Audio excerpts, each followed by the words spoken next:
E depois o conversor de 220 para iniciar a mesa, Serviço Social, Relações Étnico-Raciais e Lutas Antirracistas, com a participação de Rosicler Lemos da Silva e Daiana Cristina Nascimento. Convidamos ao palco para essa mediação Alan de Loyola Alves, professor assistente doutor do Departamento de Serviço Social da Unesp, Campus Franca, vice-coordenador do Núcleo de Estágio em Serviço Social, NES, do curso de Graduação em Serviço Social da Unesp Franca, vice-coordenador do Núcleo Negro da Unesp para Pesquisa e Extensão, NUP Franca, pesquisador do Núcleo em Estudos e Pesquisa sobre Crianças, Adolescentes, Famílias e Sistema de Garantia de Direitos, ENCAP, do Programa de Pós-Graduação em Serviço Social da PUC São Paulo, doutor em Serviço Social pela PUC São Paulo, mestre em Serviço Social pela Pontifícia Universidade Católica do Rio de Janeiro, PUC-Rio, especialista em atendimento de crianças a adolescentes vítimas de violência doméstica, da PUC-Rio e assistente social.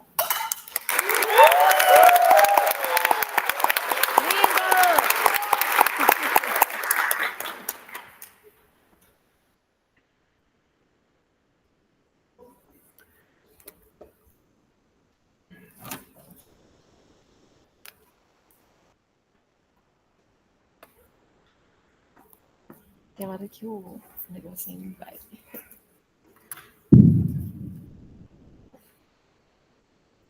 Boa tarde. Boa tarde. Boa tarde a todas as pessoas aqui presentes. Como já foi anunciado, eu sou o professor Alan de Loyola Alves. Eu sou assistente social formado pela PUC-Rio, live de especialização, mestrado e tenho doutorado realizado pela PUC São Paulo, no curso de Serviço Social. E atualmente eu sou professor do corpo docente do Departamento de Serviço Social daqui da Unesp. Quero dizer com orgulho estar aqui. Eu sou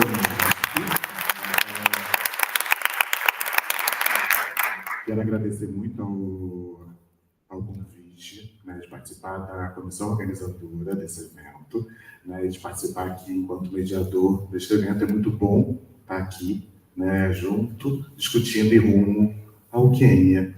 E hoje, então, agora vamos iniciar a última mesa desse dia, da pré-conferência latino-americana de serviço social, encontros entre saberes, travessias rumo ao Quênia.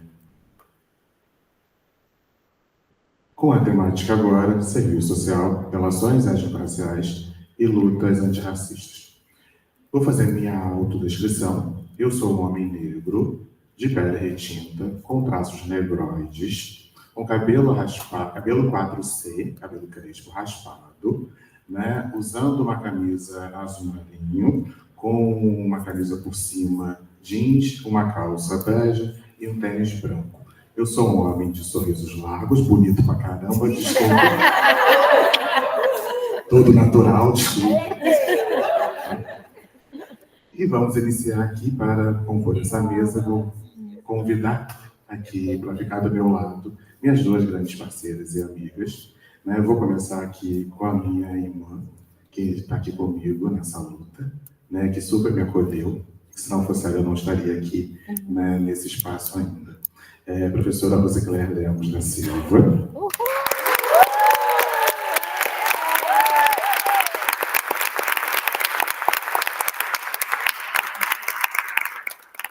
Professora do Departamento de Serviço Social da Unesp, Campus de Franca, graduada e doutora e doutorado direto em Serviço Social, coordenadora do NUP Franca, vice-coordenadora do Núcleo de Estágio em Serviço Social, coordenadora do GT Luana Barbosa, membro do Educaché, coordenadora do Rizomas, coordenadora da graduação da APEPSU 2. Bate palma novamente, gente.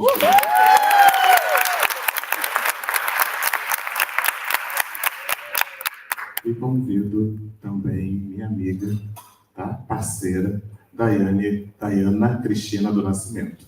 Bacharel em Serviço Social, especialista na saúde de criança e do adolescente pelo Programa de Residência Integrada Multiprofissional em Saúde da Universidade Federal do Triângulo Mineiro, mestre em Serviço Social pela Unesp Franca, doutor em Serviço Social pela PUC São Paulo, com estágio doutoral na Escola de Serviço Social da UFRJ, integrante do coletivo de pesquisadores negros Neusa Santos da PUC São Paulo e da coletiva de mulheres negras do programa de pós-graduação da PUC São Paulo.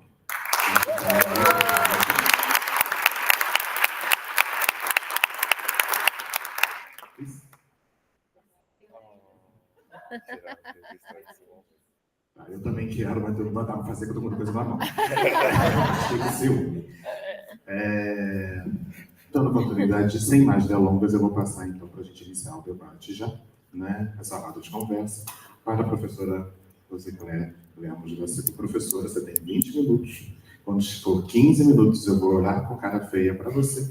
Tá? Vai ser difícil ter cara feia aí. E aí a gente... E aí com 20 minutos a gente se encerra. Obrigado. Não prometo nada.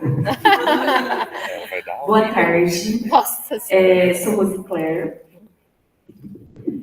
Vou fazer minha audiodescrição. Sou uma mulher negra de estatura mediana. Meus cabelos são crespos, curtos na altura do queixo, do ombro. O lado esquerdo está preso. E meus cabelos são pretos, mas estão com alguns fios brancos, que tem nome, chama Discentes da Unesp. Brincadeira. Nossa, vai correr agora. Eu uso um óculos vinho, meio retangular, estou com batom vermelho, com brincos grandes de capim dourado, um vestido preto, um tecido africano estampado que eu ganhei da Edivânia e foi produzido, né? Pela Eveline aqui presente. Estou com um vestido preto longo, com bota preta, com uma pulseira de ançã no braço esquerdo e uma pulseira vermelha de 7 nós também no braço esquerdo. E é uma alegria, né? Quero iniciar minha fala agradecendo a presença de todas, todos e todos. Sei que tem pessoas aqui que estão cansadas, querendo cestar, mas eu peço um pouquinho de paciência, porque vocês não podem perder a fala da Dayana, que vai ser logo mais. Quero agradecer ao SESC, a comissão organizadora, né, dessa pré-conferência. É uma alegria compor este momento ao lado, né, da Dayana, do Alan, né, que são grandes referências para mim. É um marco histórico poder participar, né, dessa pré-conferência latino-americana. E eu quero começar a minha fala trazendo algumas reflexões e provocações sobre o serviço social, sobre as relações étnico-raciais e as lutas antirracistas. E para isso a gente vai ter que pensar na formação sócio-histórica brasileira e na gênese e na contemporaneidade da nossa profissão, do serviço social.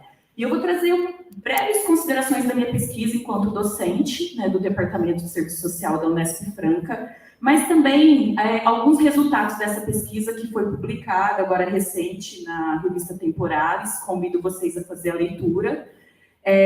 O artigo Começo, Meio, Começo, Centralidade das Relações Étnico-Raciais na Formação em Serviço Social, o qual eu escrevi em conjunto com a Jaque Aiello e com o professor, né, Dagoberto Fonseca.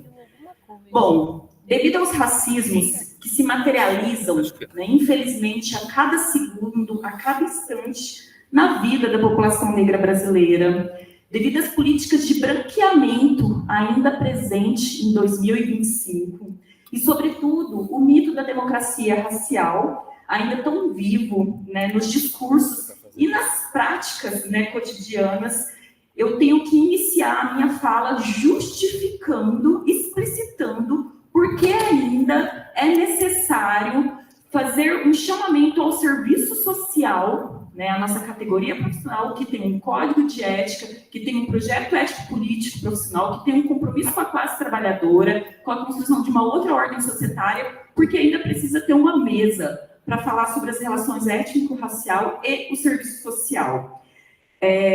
Então, eu trago, né, alguns dados que vão explicitar o porquê ainda precisamos trazer esse debate atrelado, é lógico, né, fazer esse chamamento desse debate de forma central na nossa profissão, junto com classe social, né, junto aí com gênero, e a gente pode acrescentar outras categorias analíticas, né, como idade, condição biopsicossocial, território, entre outras, tanto na nossa formação graduada, aqui está presente muitos discentes de graduação, na nossa formação pós-graduada, também tem discentes aqui da pós, na nossa formação continuada, mas principalmente no nosso trabalho profissional. Estou aqui com amigas, né, companheiras aí de trabalho que estão aí no cotidiano profissional, né? Bom, diariamente, situações de racismo estampam os jornais, as redes sociais, né? Mas nem sempre as manchetes qualificam como crime inafiançável e imprescritível, tá? Em muitos casos, a gente não vai observar uma comoção social ou uma indignação social de fazer as pessoas saírem nas ruas, né, para manifestar. Ao contrário, o que a gente percebe muitas vezes são falas e comentários racistas, né? Eu sei que é difícil ficar lendo os comentários, mas eu faço como até um observatório social mesmo, para entender o que a sociedade tem pensado e colocado ali de forma, né, sem pudor algum, inclusive, principalmente nas redes sociais hoje, né? E muitas vezes, quando tem algum crime de racismo, a gente encontra questionamento da veracidade desse crime, se de fato é um crime, né? Inclusive, muitas vezes os comentários vão culpabilizar as vítimas por essa situação vivenciada, vai afirmar que é mimimi, né? E, além de tudo, vai falar, não, mas as pessoas negras não tem que ficar se vitimizando, né? Não pode ficar chorando, tem que trabalhar, mostrar para que veio, né? E eu quero trazer 2 exemplos aqui, mas a gente sabe de inúmeros. Eu quero trazer o do Vinícius Júnior, né? O Vini Júnior, jogador de futebol, contratado pelo Real Madrid, na Espanha, que sofre diversas situações de racismo dentro e fora dos campos, mas eu quero trazer o episódio do ano passado, que muitas pessoas aqui acompanharam, que foi contra a premiação do Bola de Ouro, né? Que ele não compareceu, ele se recusou a comparecer no evento em Paris. E aí um apresentador branco, Thiago Leifert, né, disse assim, abre aspas, o Vini Júnior deveria ter ido com o peito estufado, enfrentar os jornalistas que não votaram nele, saindo como vencedor moral, fecha as aspas. E essa fala do Thiago Leifert, né, gerou diversos comentários contrários, mas muitos a favor, falando, não tem que ficar aí chorando, não, tem que ir lá enfrentar, mostrar que você não dá bola para esse racismo aí que você está vivenciando. Outro exemplo, infelizmente, que a gente tem agora, tomou público agora recente, né, que é da professora Érica Bispo. Ela passou em primeiro lugar no concurso da USP, né, Alan? E teve a sua posse cancelada pelo Conselho Universitário, devido a candidatas brancas alegarem suposta aproximação dela com a banca, porque participaram de eventos comuns. Então, por exemplo, hoje aqui, se tivesse alguém participando do evento da banca, foi alegado que era uma aproximação. E aí, nós podemos ler aí diversos comentários denunciando essa situação de racismo, esse pacto da branquitude, como bem nos coloca Cida Bento, né? Mas também comentários, né? Porque como a universidade cancelou a posse, está abrindo outro concurso, já tem o edital lá. O que o pessoal falou para ela? Não fica aí chorando não, vai, presta, passa de novo, né? Simples assim, tá? Esquece isso, presta e passa novamente no concurso. Bom, e aí eu quero trazer aqui alguns dados que vão falar por si. Por que o serviço social hoje precisa, né, trazer de forma central as relações étnico-racial, de classe, de gênero e outras categorias analíticas. O primeiro dado é sobre concentração de renda no Brasil. Esse dado é de 2024, né, do IBGE. Então, os 10% da população com rendimento mais elevados recebiam o equivalente a 13,4 vezes o rendimento dos 40% da população com menores rendimentos. E aí, o 1% da população com maiores rendimentos recebia o equivalente a 36,2 vezes o rendimento dos 40% com menor renda. Quanto à concentração de renda, eu quero trazer um dado aqui da cidade de Franca, né, para dialogar conosco. De acordo com a Forbes, né, 2025, o Brasil tem cerca de 55 bilionários. E aí, o GCM, né, o jornal aqui de Franca, trouxe em 2021, gente, pandemia, 2021, 4 francanas entraram para a lista das pessoas mais ricas em 2021, plena pandemia, tá? O IBGE também, o Censo Demográfico de 2022, trouxe que aproximadamente 22% da população francana não ganhava mais do que um salário mínimo. E ainda, né, trazendo sobre trabalho e renda, os dados do IPEA de 2024, mais referente ao ano de 2022, demonstra que a renda das pessoas brancas era, em média, 87% maior do que a renda das pessoas negras. Em 2022, mulheres e homens negros compõem 80% dos 10% mais pobres da população brasileira, enquanto mulheres e homens brancos perfazem os 20% restantes. Em 2024, referente à remuneração média, tá? Os homens ganham 4.745, enquanto as mulheres recebem 3.751. Só que no caso de nós, mulheres negras, o salário médio é de apenas 2.864, e aí distante ainda também em relação aos homens negros, que a média é 3.647. Então a gente tem uma pirâmide, né? Quanto à questão salarial. Homens brancos, mulheres brancas, homens negros, e como a professora Raquel tinha falado, né? As mulheres negras, elas estão aqui na base dessa pirâmide da desigualdade social. E os dados da saúde, o Instituto Pense, em 2020, trouxe um dado de que o risco de uma criança negra morrer antes dos 5 anos, gente, antes de completar 5 anos, devido a causas infecciosas e parasitárias, é 60% maior do que das crianças brancas, e se for por morte e por risco de morte por desnutrição, é 90% maior. 38,5% das mulheres negras tiveram que peregrinar, buscar múltiplos serviços para conseguir atendimento para o parto, contra 14% das mulheres brancas. 49% do corte no períneo durante os partos realizados em mulheres negras foi feito sem anestesia local. E referente à educação, né, então... Eita.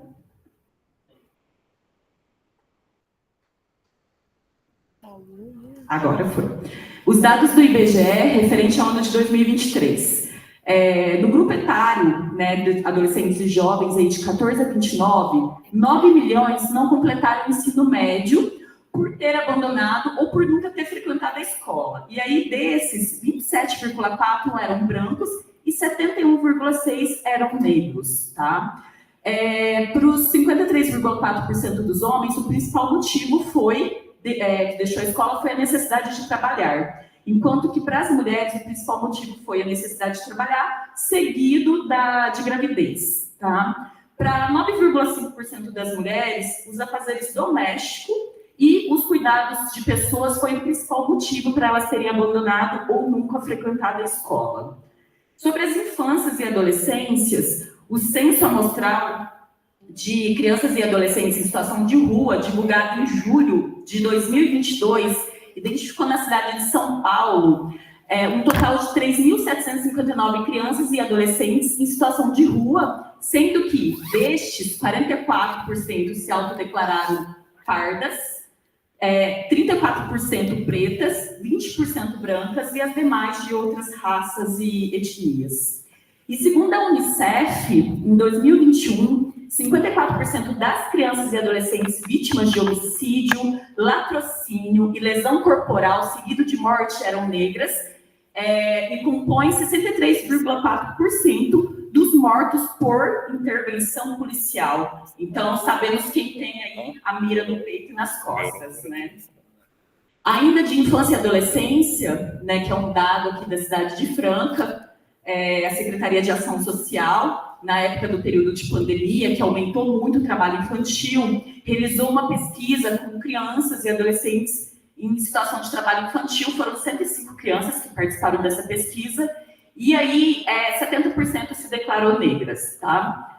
E o Sistema Nacional de Adoção e Acolhimento, um dado de 2024, aponta que 69,5% das crianças e adolescentes aptos à adoção são negras.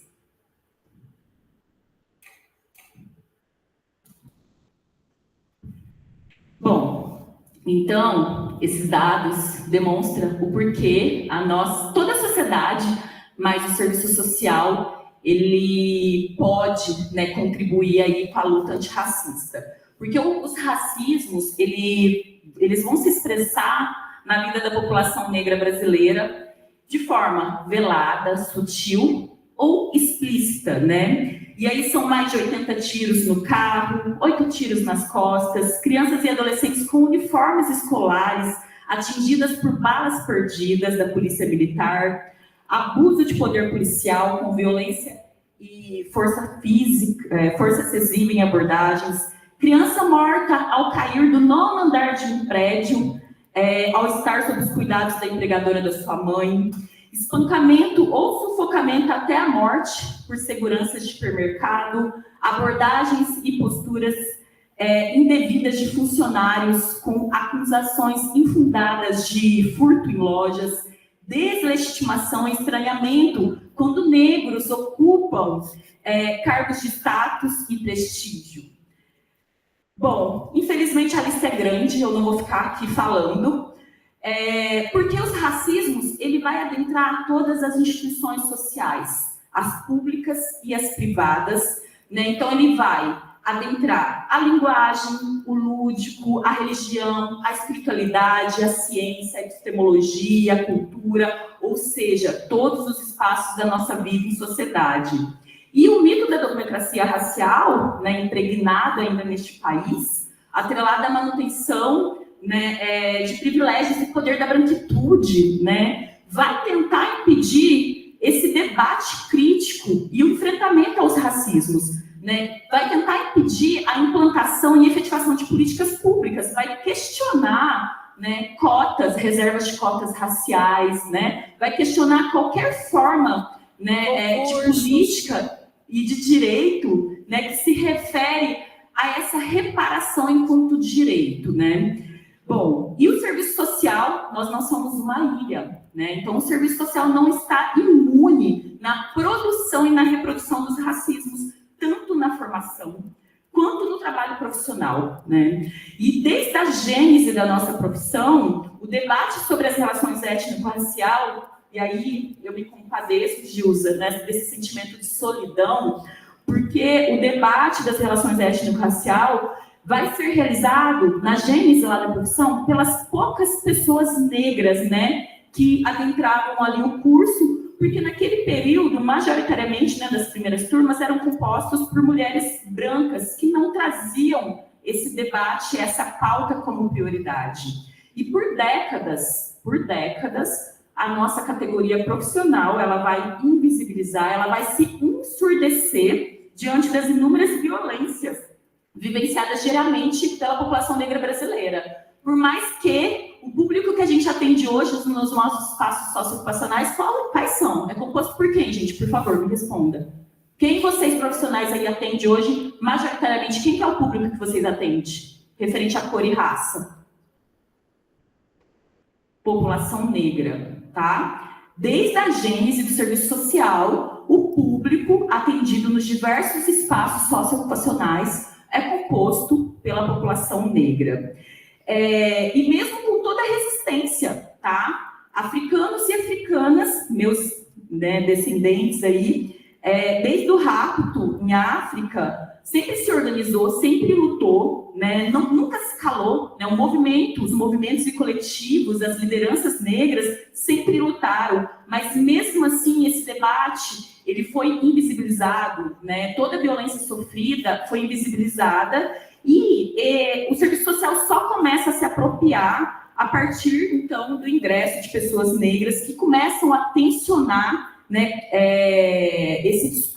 tensionar o debate nos cursos de graduação. Depois, quando a população negra, pessoas negras adentram a pós-graduação, também começa a tensionar esse debate na pós, né? Quando começa a ocupar os espaços socioocupacional, também começa a tensionar, a denunciar, né, as expressões cotidianas dos racismos, principalmente o racismo institucional. E as pioneiras negras, Gilza, do serviço social, elas também, né, se sentiram ali muitas vezes numa luta árdua, solitária, né? Mas eu quero trazer aqui, e a Dayana também, o reconhecimento do protagonismo dessas assistentes sociais negras. Então, a gente vai fazer referência aos seus nomes, às produções, às suas pesquisas, né? Enquanto reparação histórica, né? E aí, quero trazer aqui para vocês Maria de Lourdes Vale Nascimento. A Maria de Lourdes, só levanta a mão quem conhece ela, por favor. Ai, que dor no meu coração, gente. Bom, então vamos conhecer a Maria de Lourdes. Ai, Alan, cara, ele falou que eu tenho 2 minutos, gente, eu vou correr. A Maria de Lourdes Vale do Nascimento, ela entra no serviço social na década de 40, 50, logo nas primeiras turmas, tá? E ela protagonizou diversas ações antirracistas e antimachistas, né? Ela estava aí em diversas atividades políticas, né, educativas. Ela nasceu em 1924, faleceu em 1995, assistente social, jornalista, intelectual. Nossa conterrânea, ela é francana, gente. Francana. Foi cofundadora do Teatro Experimental do Negro, ao lado da Abdias, com quem foi casada, né? Escreveu artigos para o jornal Quilombo, lutou pelo direito das empregadas domésticas, que na maioria eram mulheres negras, denunciando inclusive a violência policial contra tais trabalhadoras. E além dos racismo e do machismo, né, que estiveram presentes na vida de Maria de Lourdes, que apesar dela ter aí ampla produção científica, busquem pelas produções científicas dela, gente. E uma importante atuação política também. Ela não possui o devido reconhecimento no país, nem na cidade onde ela nasceu. Haja visto aqui que a maioria das pessoas não conhece ela, tá? E na sua atuação, a Maria de Lourdes, ela também debatia sobre mortalidade infantil, sobre atenção e cuidados durante a gravidez e o parto. Ela organizou o Congresso Nacional de Mulheres Negras, ela também organizou o Conselho Nacional de Mulheres Negras, ela fomentou a Associação Profissional de Empregadas Domésticas, e junto com o Sebastião Rodrigues Alves, que eu trago logo em seguida, ela já usava a arte, gente. Ela já usava a arte junto com o serviço social para enfrentar os racismos, tá? E aí, compondo ainda a primeira geração de assistentes sociais negras, que concluíram aí, foram pioneiras na conclusão de curso universitário no país, nós temos Dona Ivone Lara, né, falecida em 2018. Ela se formou em 1947 na Escola Ana Neri, no Rio de Janeiro. Ela se aposentou como assistente social em 1977. Gente, ela trabalhou por 30 anos no Centro Psiquiátrico Nacional Dom Pedro, tanto com o uso também da arte, de elementos artísticos, né, aí na saúde mental, quanto também na luta pela reforma psiquiátrica. E eu não preciso nem falar que Dona Ivone Lara, né, rainha do samba, grande dama, né, do samba, a primeira mulher, né, que assinou a composição do samba enredo, né, e integrar a ala aí de compositores, né, que ainda é um espaço bem machista também, da Escola de Samba Império Serrano. E nós temos um patrimônio vivo, gente. Quem conhece Conceição de Maria Costa Muniz? Ai, uma pessoa, já fiquei feliz. Então, vamos lá. A Conceição Maria Costa Muniz foi uma das pioneiras do Serviço Social Fluminense. Ela ingressou no curso em 1959 e, durante a graduação, lá no centro acadêmico, ela já lutava pela criação da Universidade Estadual do Rio de Janeiro. E, ao lado da Heloísa Monteiro, em 62, ela fundou a Escola de Serviço Social da Universidade Federal Fluminense, em Campos, sendo a primeira faculdade pública e gratuita no norte fluminense, que se diferenciava das demais porque tinha mulheres negras ali cursando, né, enquanto as outras tinha mulheres aí que compunham a elite branca, né, brasileira. E aí sigam ela no Instagram, gente, ela é patrimônio vivo, tá? Ela, na sua conta do Instagram, ela se define como professora, assistente social, escritora, e ela também tem muitas produções aí que devem compor os nossos estudos. O Sebastião Rodrigues Alves, né, que no trabalho de conclusão de curso dele, lá na década de 60, chamava A Ecologia do Grupo Afro-Brasileiro. Ele já debatia aí os racismos, né, enfrentados pela população brasileira, e ele já afirmava no TCC dele que o serviço social tinha que ir para além da sua finalidade específica e trazer a luta aí, né, antirracista. O Rodrigues Alves, né, junto também com a Abdias e com a Maria de Lourdes, fundou o Teatro Experimental do Negro, e ele teve uma ampla produção, tá? E também participação no movimento negro do Partido Democrático Trabalhista, participou da Cruzada Afro-Brasileira, enfim, pesquisem. Eu sei, Alan, tô acabando. Bom, e aí, gente... deixa eu ver aqui, porque o Alan está fazendo eu me perder. A partir da década de 70, a gente tem um aumento aí do ingresso de mulheres negras e militantes, que vão tensionar ainda mais esse debate na categoria profissional. Eu vou trazer poucos nomes aqui, porque a Dayana vai trazer outros, mas eu quero trazer Maria Inês da Silva Barbosa. Atualmente ela é professora na Universidade Federal do Mato Grosso, pesquisa sobre racismo, saúde reprodutiva da mulher negra, saúde da população negra e indígena. Trago Benedita Souza da Silva Sampaio, né, que se formou no Rio de Janeiro na década de 80, que tem uma extensa e relevante participação sindical e política, né? Inclusive, Benedita da Silva, ela foi eleita deputada do Rio de Janeiro e ela cumpre mandatos seguidos desde 2011 e agora o que ela está vai até 2027. Matilde Ribeiro, deixa eu voltar. Matilde Ribeiro se graduou em Serviço Social e ela se descreve no seu currículo Lattes como ativista antirracista e feminista, pesquisadora, escritora e poeta. Ela também tem uma importante atuação política, tá? Foi assessora de direitos da mulher, foi secretária de política de promoção da igualdade racial. Lá na época ainda, quando era o Conselho Regional dos Assistentes Sociais, do CRAS, ela teve uma importante participação, inclusive trazendo o debate das relações étnico-raciais. E a Lúcia Maria Xavier, né, Castro, que desde também aí na década de 84, né, se formou como assistente social, militante do movimento estudantil, participou do centro acadêmico, colaborou com a fundação do Partido dos Trabalhadores no Rio de Janeiro, né, atuou no grupo Acorda Crioula, na Cidade de Deus, no Núcleo Negro de Luta Comunitária, e instituiu a ONG Crioula, né, e permanece aí na luta antirracista, antissexista, anti-LGBTfóbica.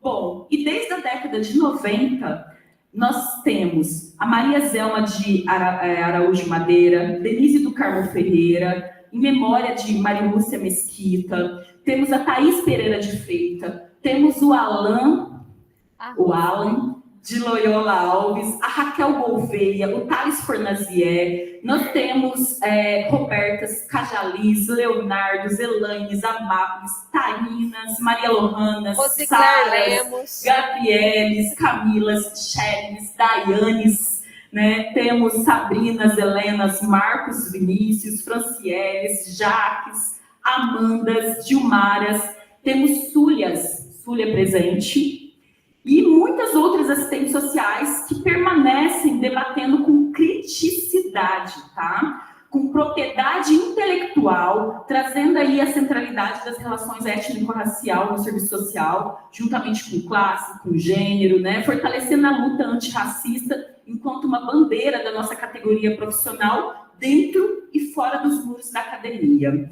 E eu não quero aqui correr o risco de dizer que são somente esses nomes que eu citei que construíram um tamanho legado, porque nós vivemos num país que apaga a história e a memória da população negra, tenta apagar a intelectualidade negra. Então, nós temos vários outros nomes que não foram citados aqui da nossa categoria profissional.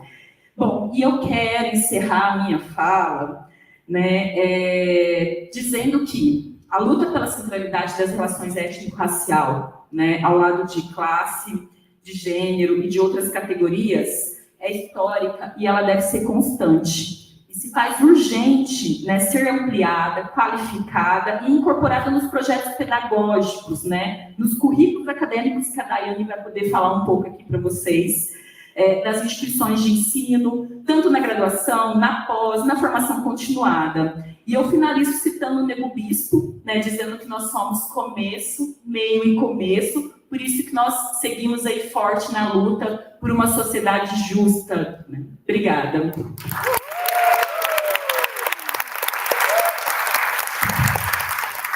Obrigado, Rosicler. Eu peço desculpa aqui pelos meus olhares e bochechos.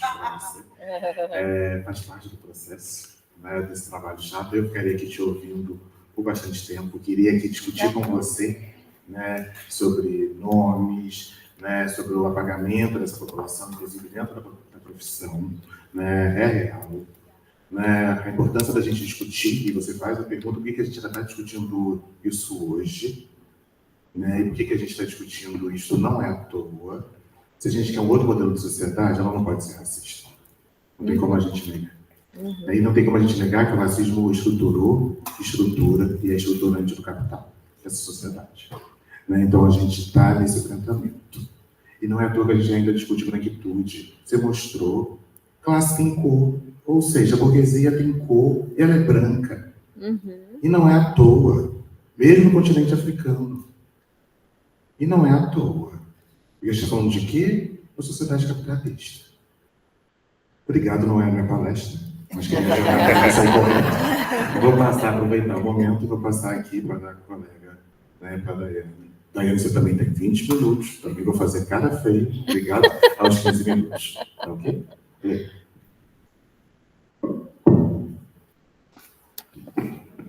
Ok. Deu certo. Boa tarde a todas, todos, todes. Queria expressar minha alegria de estar aqui com vocês, agradecer ao Sesc Franca pelo convite, parabenizar a comissão organizadora nessa pré-conferência, externalizar também a minha alegria de ocupar esse espaço com a doutora Rosicler, com o doutor Alan, esse espaço tão potente de reflexão, de quilombagem. Eu vou fazer minha audiodescrição, sou uma mulher negra, de pele não retinta, eu uso um vestido preto, uma bota preta, um casaco laranja, estou também com tranças iluminadas, de óculos dourado e de brincos de bola, vermelho e azul. Eu fiquei incumbida de socializar com vocês, dar continuidade à fala da Rosicler, do protagonismo das mulheres negras por dentro do serviço social brasileiro. Eu defendi minha tese recentemente na PUC de São Paulo, em junho desse ano, sobre a orientação da professora Maria Costa Abramides e direcionamento também da professora Márcia Campos Eurico. Então, é necessário que a gente parte da seguinte questão: a luta antirracista, todo esse tensionamento por dentro do serviço social brasileiro não começou na academia. Ele iniciou no chão do cotidiano profissional. A partir de como a Rosicler colocou, assistentes sociais negras começaram a racializar o cotidiano profissional. E nós temos uma data muito crucial, que é 1980. Vai dizer que essa história começou antes, mas por que essa data é importante? Porque, como coloca a professora Nilma Lino Gomes, a partir de 1980, foi quando a gente começou a ter um intercâmbio entre o movimento negro e a academia. As mulheres negras do movimento negro, do movimento de mulheres negras, do movimento feminista, foram quem tensionou por dentro da nossa categoria profissional para que a questão ética e racial fosse inserida na nossa formação. Então, hoje eu vou trazer para vocês um pouco dessa história e os resultados. De forma breve, 20 minutos.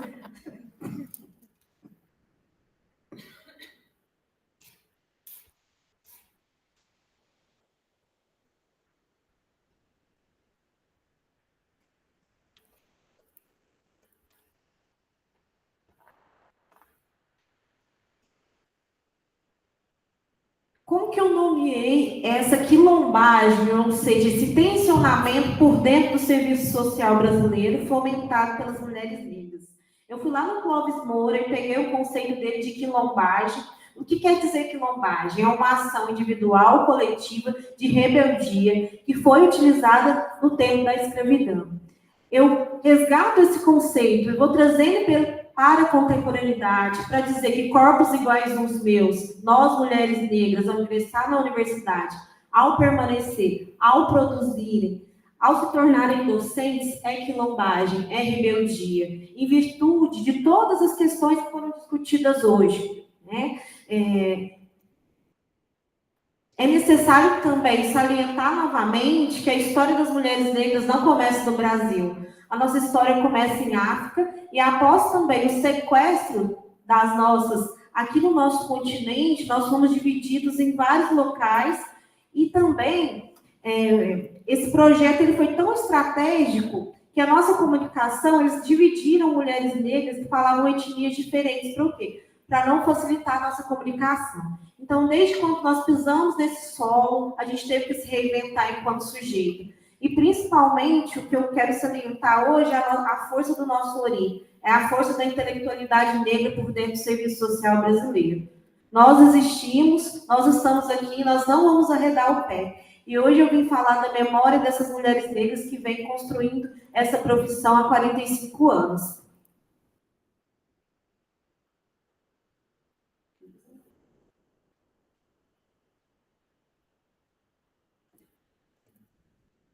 E a partir dessa quilombagem, o que nós conquistamos no que se refere às lutas antirracistas e a inserção da questão étnico-racial no nosso processo de formação? Gente, estou tendo problema com essa tecnologia. Aponta para o computador. No B. Atrás. Tá, certinho. Estava apontando. Então, vamos lá. A professora Márcia Eurico, ela salienta que o nosso Código de Ética do Assistente Social de 1993 é o primeiro a incluir a não discriminação como princípio fundamental. Foi criado também em 2010 o GTP, Serviço Social, Relações de Exploração, Opressão de Gênero, Raça, Etnia e Sexualidades. Nós tivemos também a aprovação das ações afirmativas na pós-graduação, a campanha Assistentes Sociais do Combate ao Racismo, a criação dos comitês de luta antirracistas. Nós temos também os subsídios da ABEPS para fortalecer a centralidade da questão étnico-racial na graduação e pós-graduação. Nós temos uma plataforma antirracista que foi inaugurada em 2022, no Rio de Janeiro. Ela reúne temas para introduzir o debate étnico-racial na formação. Nessa plataforma, as sugestões de referências elas estão por sub-áreas. Então, vocês ingressam no site da ABEPS, vai estar escrito Formação Sócio-História, Capitalismo e Questão Social, Economia Política. E nessas sub-áreas vocês vão encontrar produção teórica de autores e autoras negras do serviço social brasileiro. Ou seja, é um acervo muito importante para a nossa categoria. Em 2023, nós tivemos também a Oficina Nacional com o tema Formação Antirracista e Projetos Societários no contexto da flexibilização do ensino superior. O porquê que eu trouxe esses dados? Para dizer que a gente está em marcha, que nós estamos em movimento e que todas essas construções foram resultados da quilombagem das mulheres negras, a partir de muito tensionamento no interior da categoria. E qual que foi a minha pergunta? A partir de toda essa construção, de que forma a produção teórica dessas mulheres tem sido inserida no processo de formação? Nós sabemos que o processo de formação em serviço social, ele tem vários pilares. E eu fui pesquisar um deles, que é o plano de ensino, né? Ou seja, a bibliografia básica dos planos de ensino de 6 universidades federais, todas elas filiadas à ABEPS, uma de cada regional do país, para verificar como tem sido trabalhada essa produção.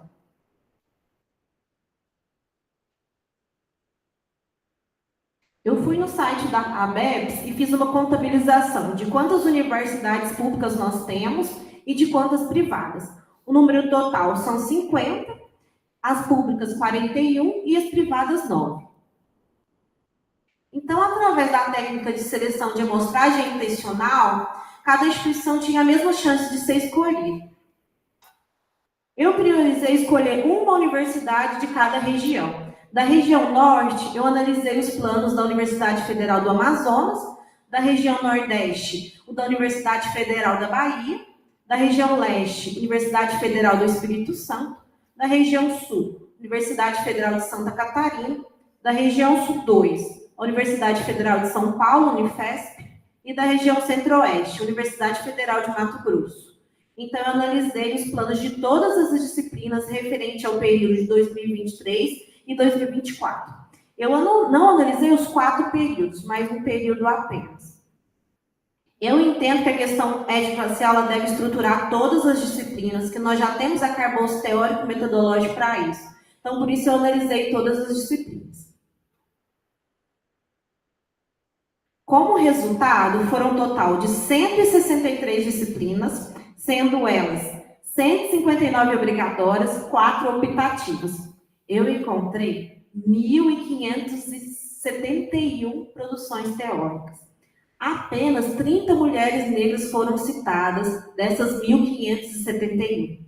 Mas dessas 30 encontradas, o total era de 16. Por quê? Em algumas disciplinas era repetida a produção teórica. Quais são as autoras que eu encontrei? Elizabeth Aparecida Pinto, ela foi a mais citada. A professora Márcia Orico, ela foi a única citada nas 4 universidades que eu encontrei. A Cristiana Luiza Sabino, da Universidade Federal de Santa Catarina, a professora Magali, a Roseli, a Suelma, a Maria Helena Eupídio, a Renata Gonçalves, a Sheila Dias, a Isis, Ana Paula Procópio da Silva, Sarita Terezinha Alves Amaro, Josiane, Graciele Costa, Tereza Cristina, Santos Martins, Carla Cotirene. O que eu gostaria de salientar é que das 6 universidades, 2, em nenhum dos planos de ensino foi citada a produção teórica das mulheres negras. Das 6, 2 não foram citadas e em 4 nós foram citadas. Eu me incluí no nós, porque eu não achei que eu estava estudando sobre elas, mas com elas.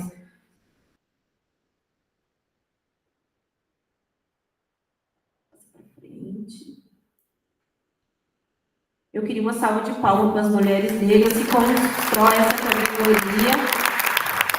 Tereza Cristina, eu gosto muito dela.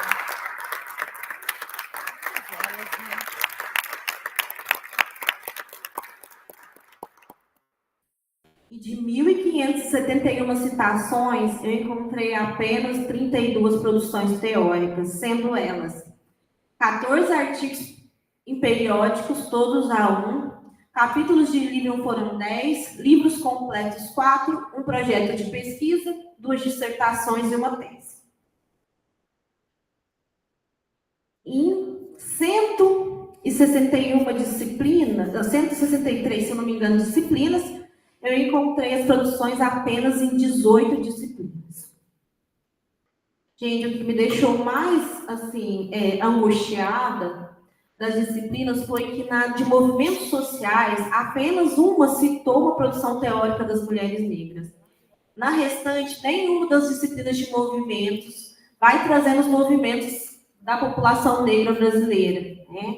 Não trazem a Irmandade Preta, os quilombos. Então, a formação do serviço social brasileiro, infelizmente, a partir da minha pesquisa, demonstra que a nossa história tem sido retirada, que a nossa história não tem sido trabalhada dentro da sala de aula, infelizmente. Isso é muito complexo porque nós somos uma categoria, de acordo com a pesquisa do Cefes, majoritariamente composta por assistentes sociais negras, nós atendemos um público majoritariamente negro, e os professores que nos formam são a maioria brancos, e nós não estamos estudando o racismo como estrutural e estruturante nessa sociedade.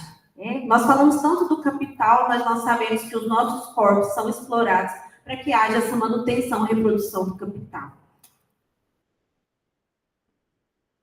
E aí vocês me perguntam, Daiane, mas por que isso está acontecendo dentro do serviço social brasileiro? Primeiramente, em virtude do conservadorismo e do neoconservadorismo da nossa profissão, desde a gênese, da construção sócio-histórica, do racismo institucional e acadêmico que permeia o processo de formação e as instituições que nós estamos inseridas, em virtude que a universidade ainda é branca, elitista e racista. E eu debrucei sobre o Pacto da Branquitude. Infelizmente, o monopólio de poder de quem fala quem que nós vamos aprender ou ensinar está na mão da branquitude, em virtude de todos os privilégios construídos nessa formação sócio-histórica. E eu criei também mais uma explicação, que é o antirracismo de performance. Hoje, atualmente, ser antirracista está na moda, né? Todo mundo agora quer ser antirracista, seja as instituições, seja, enfim, em todos os lugares. E isso tem impedido por dentro do Serviço Social Brasileiro que a gente possa racializar os nossos currículos. E de que forma que eu explico esse conceito que eu criei do antirracismo de performance? Como ele se dá? A redução das ações institucionais, a abertura de vagas por cotas, discentes, docentes negros, sem respaldo de permanência, valorização ou condições econômicas. A instituição fala, eu sou antirracista, por quê? Eu aprovei as cotas, eu contratei 2 professores negros, então eu sou antirracista. Outra questão, utilização de docentes negros como resposta institucionais a pressões. Isso é antirracismo de performance. Restrição da formação antirracista a seminários, eventos esporádicos, onde nós não temos uma formação estruturada pela questão étnico-racial. A ausência de enfrentamento direto às violências institucionais, operando como um véu da invisibilidade, que suaviza os conflitos e esconde o racismo. A responsabilização exclusiva das docentes e docentes negros por pautas e demandas étnico-raciais, gerando uma sobrecarga e isentando os profissionais. Consolida-se em decisões cotidianas, microações e grandes resoluções institucionais, mantendo a reprodução do racismo sob uma estética progressista. Então, isso é ser antirracista de performance. As considerações finais, eu quero dizer o óbvio, né? A formação antirracista ela não é exclusiva da intelectualidade negra, exige a renúncia de privilégios da branquitude e o compromisso com as transformações reais do cotidiano. Não há neutralidade, né? Quando a gente se coloca antirracista, a gente tem que olhar para o nosso inteirinho e esse antirracismo ele vai mexer em algo muito complicado, que é o privilégio. Então, para a gente ser verdadeiramente antirracista, nós temos que mexer nas estruturas de poder. A formação antirracista se materializa na quilombagem. O que eu quero dizer? Desde o período colonial, o nosso povo, nós tivemos que se reinventar. E o nosso processo de alfabetização não se deu de forma institucionalizada. Ele foi construindo à margem. Foi nos terreiros, foi nos quilombos. A Catiúcia até fala que os nossos mais velhos são as nossas bibliotecas vivas. E atualmente, na contemporaneidade, a formação antirracista também não tem se dado nesses espaços institucionalizados. A rua tem sido política, como, por exemplo, eu cito sambas enredos. Onde as pessoas estão aprendendo a ser antirracistas? É através dos sambas enredos do carnaval, é através das rodas de samba, é através das quilombagens. É nós, enquanto coletivo de mulheres negras, de discentes negros, que tem se fortalecendo para se manter na universidade, que ainda é um espaço muito violento para os nossos corpos. É assim que tem se dado a formação antirracista. E algo também que me chamou muita atenção foi na disciplina de metodologia de pesquisa. Nenhuma delas citou nenhuma ferramenta analítica afrodiaspórica, não foi citada a oralidade, a escrevivência. Então, a parte de qual mecanismo nós estamos construindo saber. Infelizmente, ainda a partir de uma perspectiva eurocentrada, branca e elitista. Isso tem adoecido as mulheres negras no interior da universidade. Chegou o momento que nós queremos falar sobre nós mesmos, não como objeto de pesquisa, mas falar da nossa realidade, dos nossos territórios, do nosso povo, que tem legado. E uma provocação, o ano que vem, em novembro, a gente completa 30 anos das diretrizes curriculares, né? Será que é o momento de reestruturar? As diretrizes, nós temos 3 eixos de fundamentos, e a questão étnico-racial ela não aparece como central, mas como uma expressão da questão social. E nós já temos elemento, uma bagagem teórica e metodológica para saber que o racismo estrutura e quais são os corpos, né, que está na mira do fuzil. Até porque a nossa classe trabalhadora, como foi dito aqui, tem raça, etnia, gênero, sexualidade e CEP. E o que eu considero inadiável? Não é mais possível manter a formação alicerçada em bases eurocentradas, desconsiderando o racismo como estruturante, assim como eu coloquei. E a Roseli Rocha, ela faz uma convocação, que a gente se junte e faça uma virada pela esquerda, né? Como o movimento do AU da capoeira, uma proposta de transformação interna e coletiva, como uma profissão diversa que nós somos, né? Um agir por dentro.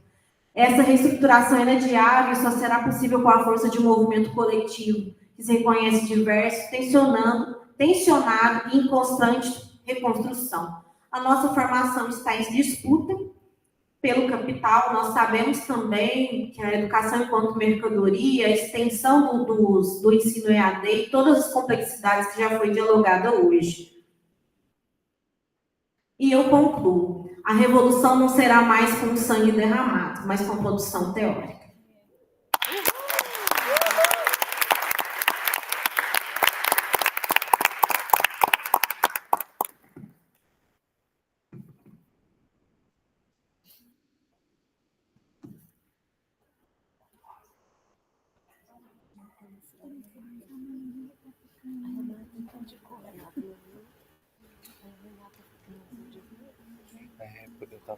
Eu tava na arte. Eu queria cumprimentar a Kelly, a Bárbara, está representando Uberaba. Esse sotaque meu é porque eu sou mineira, elas são docentes permanentes da Universidade Federal do Triângulo Mineiro. Obrigada por estar aqui.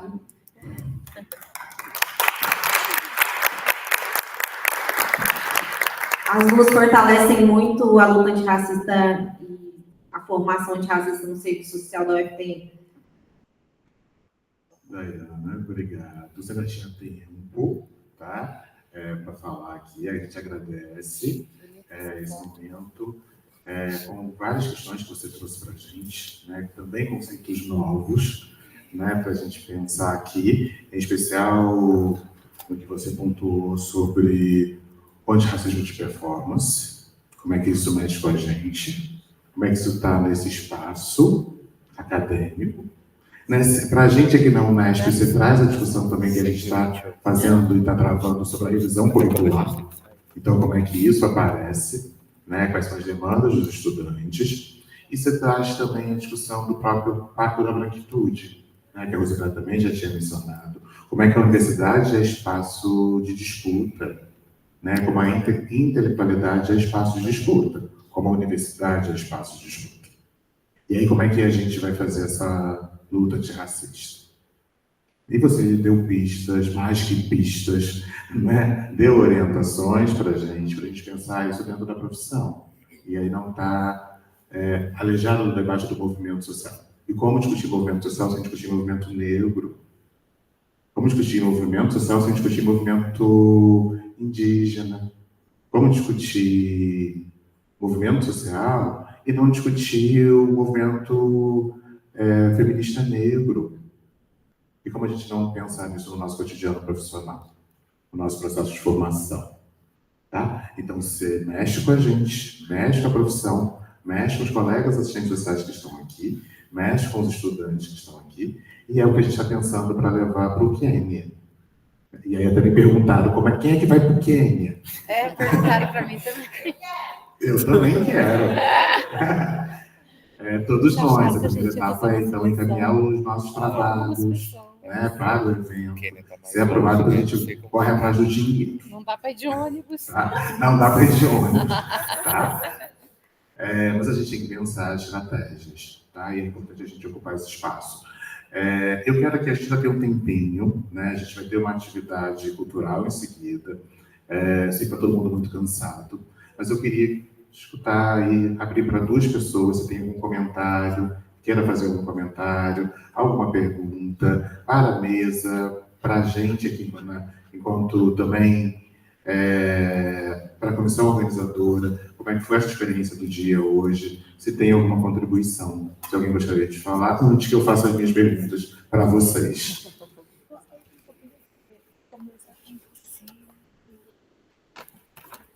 Vamos, gente, antes que eu comece a contar pelos nomes que eu vou lembrando. Obrigado. Alô, alô. Deixa eu ficar em pé também. Ai, Vai ali, tá? até bom que a gente vai ficando com o corpo. Boa tarde. Eu estou aqui pensando, gente, precisávamos mesmo de mais tempo, né? A última mesa também, uma mesa maravilhosa, né? Então, queria primeiramente parabenizar a professora Rosicler, a Daiane, o Alan pela condução, né? Eu acho que é uma riqueza muito grande, né? E nós estamos passando, Daiane, por um processo de revisão curricular. Até me chamou muita atenção a sua pesquisa, pretendo ler, né? Não sei se a sua tese já está disponível, né? Dizer que é um prazer te conhecer seu trabalho. Estou me direcionando mais a você, porque a Rose e o Alan participaram ativamente do processo de revisão aqui, né? E aí, na hora que você mostrou, né, nós fizemos esse trabalho aqui de ementa por ementa, disciplina por disciplina, pensando nessa transversalidade, né, do tema das relações étnico-raciais, envolvendo inclusive a branquitude, né, a questão indígena. E o que a gente percebe, às vezes, até ouvindo alguns estudantes? Às vezes coloca no plano, mas não tem aquele interesse, às vezes do docente ou da docente, em estudar, em trazer, em fazer uma apropriação, em fazer a discussão, né? Eu sei que o estudo fez uma pesquisa documental, né? Mas eu acho muito importante a gente pensar nesse processo, né, que a Ana Paula, tendo um encontro conosco, a Ana Paula Procópio, ela falou do letramento étnico-racial, e que nós, pessoas brancas, temos que nos colocar nesse processo, né, de responsabilidade pelo apagamento, mas também de buscar, porque não adianta eu só citar lá a Roseli Almeida, a Ana Paula, né, a Rose, né, a Alain, enfim. Não adianta eu só colocar lá, eu preciso também apropriar, né? Mas é muito importante, e não é bem uma pergunta, mas eu acho que a gente precisa tocar nesses assuntos, é a representatividade dentro das salas de aula, no corpo docente, né, de docentes negros, negras, e que sai indígena, né? Cadê a Gilza? Né? Acabou de sair. Aí, termina sua tese, presta concurso. Mas eu acho que isso é muito importante, porque os nossos estudantes, as nossas estudantes, chegam na universidade e precisam se sentir representados. Não apenas numa referência, mas nas pessoas que estão ali. E a gente começa a ver os efeitos disso nas coordenações dos projetos, né, nas manifestações, mas infelizmente isso não é fácil. Deixo registrado quanto o processo que a Rosicler e o Alan enfrentaram, né, mesmo pós-aprovados no Congresso, para poder assumirem, né. No momento nós estamos com um concurso aberto, com 2 vagas, né, e é muito importante que a gente tenha, né, aí, resultados que, com a representação aí negra, né, do nosso curso. Então, queria parabenizá-las, falar que, de fato, nós fizemos um apagamento, a Rose traz, né, as várias intelectuais, eu conhecia uma ou outra, né, Maria de Lourdes, algumas outras, não vou ficar repetindo. Mas por que será que a gente não conhece? Né? Por que será que a gente não se interessa? Precisa de ter esse evento para nos chamar a atenção. Né? É a branquitude, a gente lê aquilo que a gente está não só habituado, né? Mas aquilo que a gente se identifica. E com isso eu quero dizer que um juiz branco vai se identificar com o menino, com o adolescente branco, vai ter penas reduzidas, né? E assim por diante. Então, tem que fechar, porque eu acho que eu estou falando demais. Mas é muito importante a fala de vocês, o trabalho de vocês, E eu acho que se vocês puderem comentar um pouco isso, né? A importância da branquitude, né? Deixar esses privilégios de lado e realmente ter uma prática antirracista, né? Que seja nos concursos, abrindo os espaços. Isso é demasiadamente importante. E parabenizo vocês. Era isso.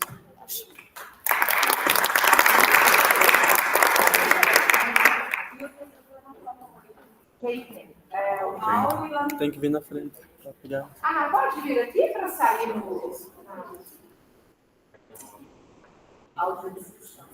na filmagem, né? Para sair na câmera. Ah, eu já tinha feito. Eu fiz. Ah, fez sim. Então, vamos lá.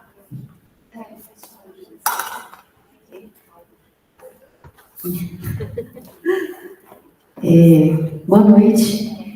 Meu nome é Kelly, eu sou professora do Departamento de Serviço Social da Universidade Federal do Triângulo Mineiro. Eu estou vestida de azul, graças a Oxalá, tá? Sou uma mulher negra não retinta, cabelos cacheados, estatura média e uso óculos, tá? Primeiro eu quero dizer que é uma honra vê-la aqui, Daiane. Foi minha aluna de fundamentos. O tempo passa, né? E aí hoje a gente tem colegas de trabalho com tamanha qualificação. Mais do que uma intervenção no sentido de estabelecer o diálogo, eu quero fazer um chamamento, uma propaganda. Eu coordeno uma especialização em políticas públicas e questão racial, gratuita, presencial, e que está com o processo seletivo aberto agora, na Universidade Federal do Triângulo Mineiro, tá? As inscrições vão até o dia 7 de novembro, é um memorial e uma entrevista e autodeclaração. 75% das vagas destinadas a pessoas pretas e negras e os outros 25% a pessoas pardas, tá? Então, é 100% negra a nossa especialização, com um corpo docente também com essa mesma característica, tá? É só entrar no site da Universidade Federal do Triângulo Mineiro que vocês vão conseguir acessar lá a especialização. O dia de hoje me fez refletir sobre uma perspectiva da Nancy Fraser, reconhecimento e retribuição, né? E a deputada Dandara acabou de, inclusive, estabelecer um fundo, né, de retribuição. Acho que quando a gente luta pelo reconhecimento, ele é importante, mas ele sem dados objetivos e materiais, sobretudo para a população que não vai acessar a universidade. E aí precisa a gente falar daqueles que não irão acessar a universidade. Os periféricos, os favelados, os pobres, né, da classe trabalhadora, que não se constituirão enquanto contingente que vai produzir cientificamente, né, que precisam de políticas de redistribuição. Porque é extremamente importante que a gente tenha condições objetivas de se fazer sujeitos da sua própria história, ainda que em condições determinadas, né? Então, para mim, o que fica do dia de hoje, além do conhecimento aqui adquirido, né, das diversas mesas, é essa luta que a população negra ainda precisa fazer, não só pelo reconhecimento. Acho que a gente tem conseguido avançar nesse campo, mas em termos de redistribuição ainda peca muitas políticas públicas. Obrigada. Boa tarde a todas as pessoas presentes. Eu sou o Mauro, sou angolano, um homem de estatura cambuta, como se diz em Angola, para dizer baixa. Estou vestido de uma calça jeans azul, uma t-shirt branca com os símbolos da Unesp e um tênis branco. Tenho um cabelo cortado a estilo francês e ele é crespo e encaracolado ou enrolado. Eu agradeço a comissão organizadora, né, por nos congregar aqui e nos fazer refletir África em nós e neles, como bem provocou o professor Amor Monteiro, que foi respondido também pelo professor José Sequeira, porque ele realmente representa, ele assume que a África está neles, quando ele se vê representado pela população de lá e não do outro lado do Atlântico. Sinto-me bastante representado quando vejo o professor Amor Monteiro aqui, mas também quando vejo, se calhar, a tia Márcia Eurico, que veio aqui forçada, o primo Alain, a prima Rosicler, né, que saíram do outro lado do Atlântico para aqui. Então, foi um dia, assim, bem ganho, a justiça foi feita, porque nós podemos aprender muito. É uma pena que não tenha dado tempo, eu tinha 2 colocações para fazer ao professor Amor e a arquiteta Dulce, é isso, mas de manhã não deu tempo. O professor Amor está conosco todos os dias, então nós podemos bater o papo e a arquiteta Dulce, em algum momento a gente pode conversar. Então, não podia sair daqui sem agradecer, né, por esse momento que a Unesp e as outras instituições envolvidas, o SESC, né, nos proporcionaram de estar aqui para poder aprender com os nossos irmãos de lá e de cá, né, mas que todos um dia tiveram que partir de lá para constituir esse universo que se chama mundo. Muito obrigado a todos, era tudo prontinho.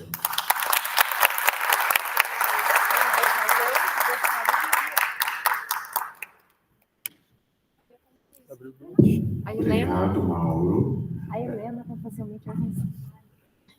Fica aí na filmagem. Oi?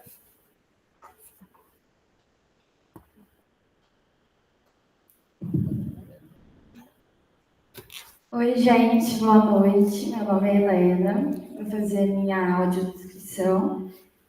Meu cabelo é curto, tá médio. Tô com uma roupa preta e a blusa de manga de serviço social, preta e branca. Tô de calça preta, tênis preto, uso piercing no nariz, tô com um anel aqui e esmalte roxo. E eu faço pós-graduação na Unesp Franca, entrei esse ano. Eu queria só fazer um comentário, assim, mais reflexivo. Fiquei muito feliz para essa mesa, quanto manhã, tarde, representações negras, para mim foi isso, indígenas também.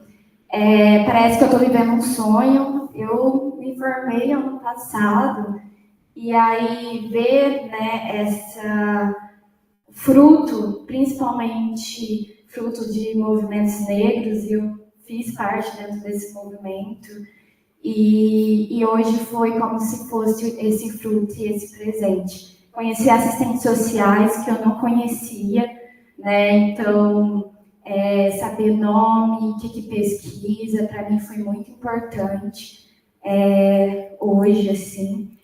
E fico muito grata quando o Rose trouxe, principalmente assistentes sociais, que fez parte do centro acadêmico, porque esse espaço, muitas das vezes, foi dado como somente uma militância, questiona demais. E aí, muitas das vezes, a gente tem essas lutas muito solitárias, principalmente se é um corpo de uma mulher negra, jovem, de 23 anos.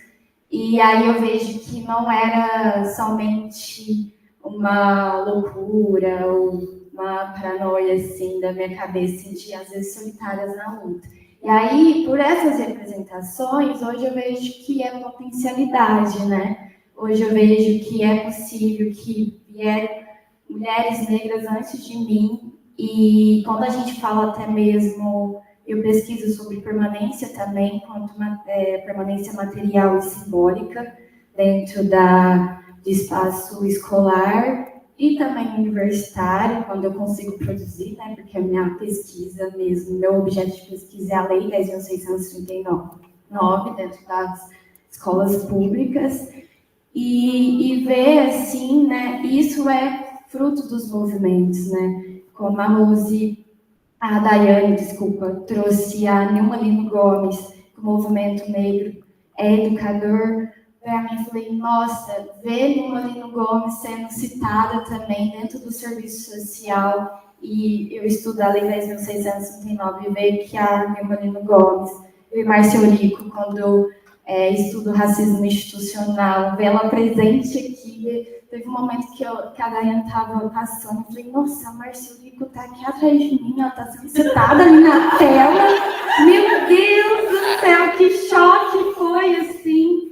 E ver que, além das leituras, né, afro-brasileiras, ter hoje também leituras, principalmente africanas, né, que é isso, né, eles tentaram nos apagar, mas a gente continuou resistindo. E ver como referencial teórico também, né, para a gente mudar aí nas nossas pesquisas, para além olhar somente o movimento negro brasileiro, olhar também os movimentos africanos, né. E é isso, fico muito feliz, eu estou muito emocionada por esse momento. E ser no SESC, né, que o serviço social também tem a sua história no SESI, no SESC, né, então a gente precisa entender esse lugar, esse espaço e estrutura que o serviço social também fez parte, né? Então a gente precisa resgatar sobre isso também, essa história do serviço social. E é isso, gente. Muito obrigada. Professora Márcia.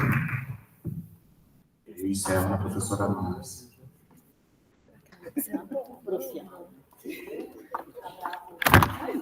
Desculpa, Márcia, é o fio aqui.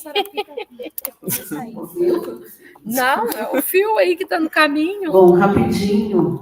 Obrigada, Helena. Cadê a Helena? Nossa, gente. Eu acho que a Helena, vou dizer que a Helena representa os estudantes. Queria dizer que eu estou muito feliz, nós estamos muito felizes e a gente tem conversado desde terça-feira, enquanto comissão organizadora, o quanto deu tudo certo, né? Apesar de a gente não ter tido tempo para o debate, a gente queria colocar todos os temas para que depois a gente pudesse continuar discutindo isso em sala de aula. Então, acho que a gente pagou um preço, mas eu acho que valeu a pena também, porque está sendo gravado e depois a gente vai poder utilizar esse material. Mas eu vim aqui para dizer, para falar sobre afeto, né? Porque quando a gente fala da travessia, nós temos uma irmandade, né? Todos nós, mas temos diferenças, porque o processo da escravidão marca as nossas trajetórias de forma diferente.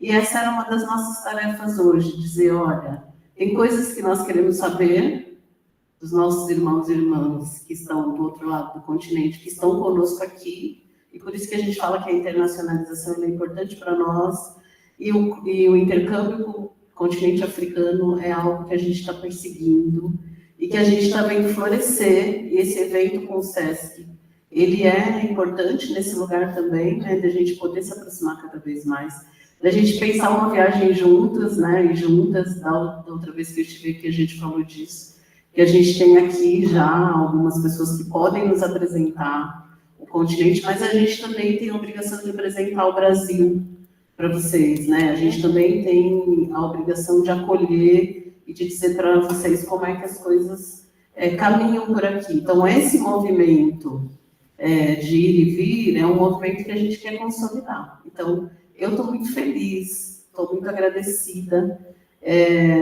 e me sinto muito afetada, porque cada vez que eu venho para Franca eu recebo inúmeros abraços e eu sei o quanto eles são sinceros e o quanto eu me sinto parte de vocês, pensando sobre nós, para nós ou entre nós, o quanto eu sempre me sinto parte desse grupo, e é por isso que eu estou aqui agradecendo. Muito, muito obrigada.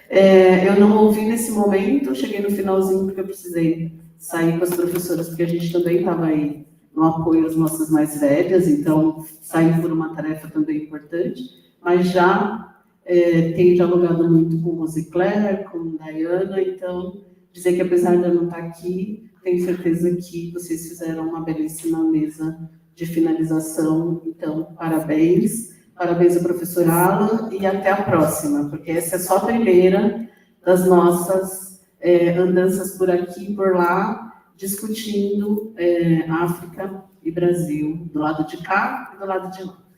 Uhul!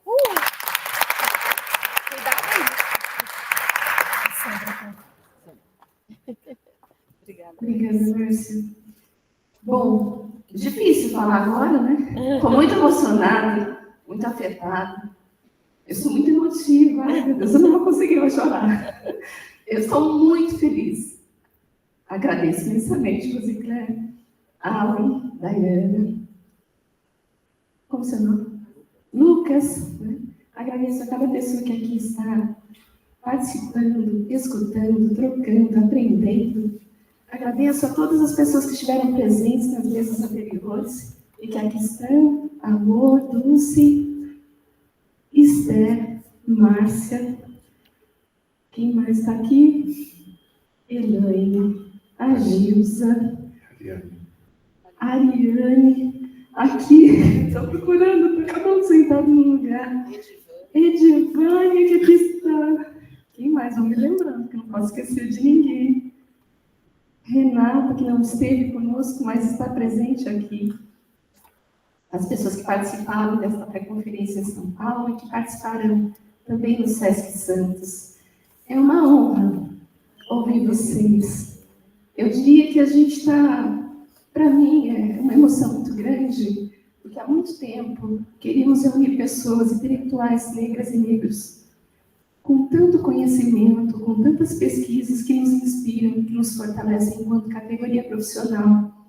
Então, eu falo no lugar de uma mulher branca, mas no lugar de uma pessoa que luta cotidianamente para que a gente desconstrua preconceitos, que a gente possa cada vez mais nos unirmos enquanto humanos, pessoas que somos e que somos afetadas e que precisamos ser mais afetuosos. E o que eu quero dizer é que este trabalho, esta pré-conferência só aconteceu porque foi um trabalho muito coletivo de compartilhamento de saberes, de troca entre nós profissionais do serviço social. Quero agradecer a cada instituição, e essas instituições são feitas por pessoas, e foram essas pessoas que construíram esse momento especial que nós estamos vivenciando aqui, no Sesc Franca, vivenciamos no Sesc Avenida Paulista, e certamente venceremos em Santos. Então, eu quero reverenciar vocês que estiveram aqui, minha gratidão em nome do Sesc São Paulo, por tudo que estamos construindo e que seguiremos construindo juntas, juntos e juntos. Muito obrigada.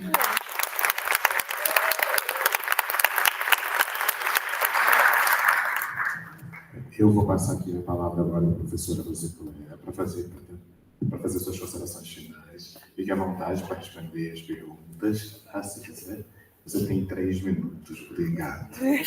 Tchau, gente. Boa noite. Eu vou fazer uma avaliação do segundo ano. Bom, fiquei pensando, né, sobre a Unesp Franca, que hoje, né, com a lei, né, através das políticas afirmativas, que a lei de cotas raciais, a gente tem hoje um ingresso na graduação da população negra, na pós também. Mas eu pergunto, quantos discentes indígenas temos na Unesp Franca?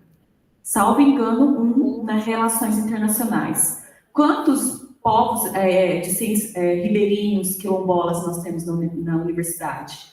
Então, se eles não estão chegando nos cursos de graduação, quiçá na pós-graduação, né? Quiçá na docência. Então, a gente tem ainda uma luta muito grande pela frente, né? E que não seja uma luta antirracista de performance, né, Daiane? Que, de fato, possa ser uma luta aguerrida. Porque nós, negros e negras, a gente não tem a opção de não lutar. A gente não tem a opção de não lutar, gente. Infelizmente, eu queria, porque cansa. Tem dia que dói, assim, sabe? Então, tem dia que eu falo, eu não queria lutar. Mas a gente não tem essa opção.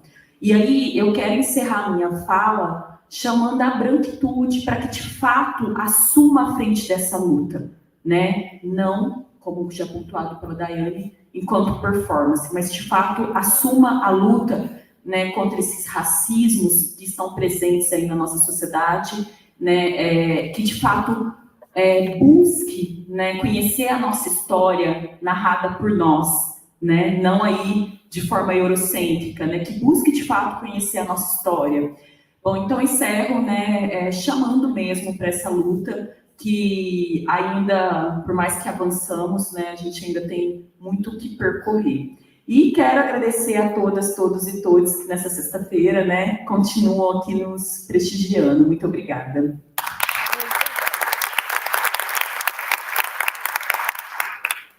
Daiana, passo para você falar sobre fazer suas considerações finais. Você também tem 3 minutos.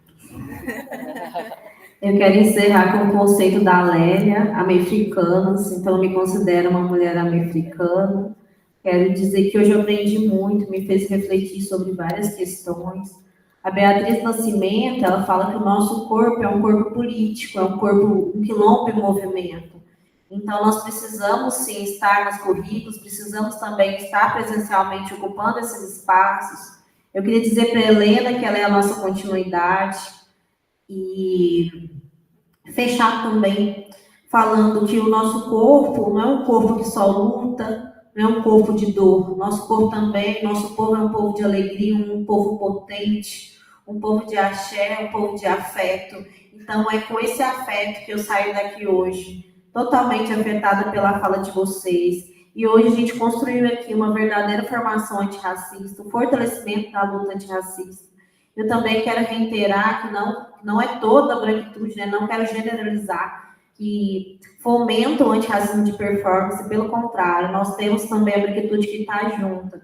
A nossa luta, o nosso processo, a nossa construção é coletiva, todos juntos. E é isso, seguimos em marcha.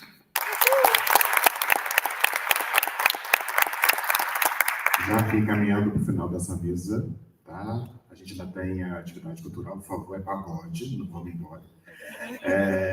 Eu quero agradecer aqui a presença de todas, de todos e de todos até esse momento, tá? Agradecer, então, ao SESC, né, por nos receber, pela organização. Agradecer à Unesp, à PUC São Paulo, à Unifesp, ao CBCIS, a entidade da categoria, né, então, o conjunto CEPES-CRES. Quero agradecer aos estudantes aqui pela relatoria, muito obrigado. Né, quero aqui agradecer a professora Dulce e a Esther, preciso fazer essa referência, tá? Vocês muito me orgulham, né? Obrigado por estarem aqui, eu preciso saudá-las, tá? Pela intelectualidade, pela intelectualidade negra, tá? Obrigado por essa construção. Para finalizar aqui a minha fala, quero agradecer muito a Rosicléia pela parceria, como eu já disse, pela brilhante explanação hoje, a Dai também pela parceria e pela brilhante explanação. Para finalizar mesmo, vou só aqui, né, declamar a estrofe do samba da Portela de 2024, né, a respeito do livro Um Defeito de Cor, que fala sobre a Luísa Maim, né, mãe do Luiz Gama. E aí, só para a gente finalizar, como a Dai disse, apesar da nossa história de dor, a gente resiste e a gente tem diversas potências.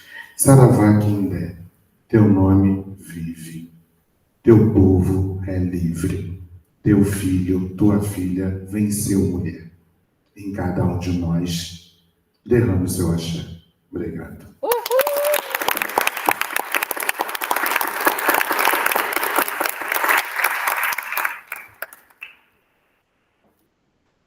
Agradecemos as palavras e contribuições de Rosicléia, Daiana e Alan.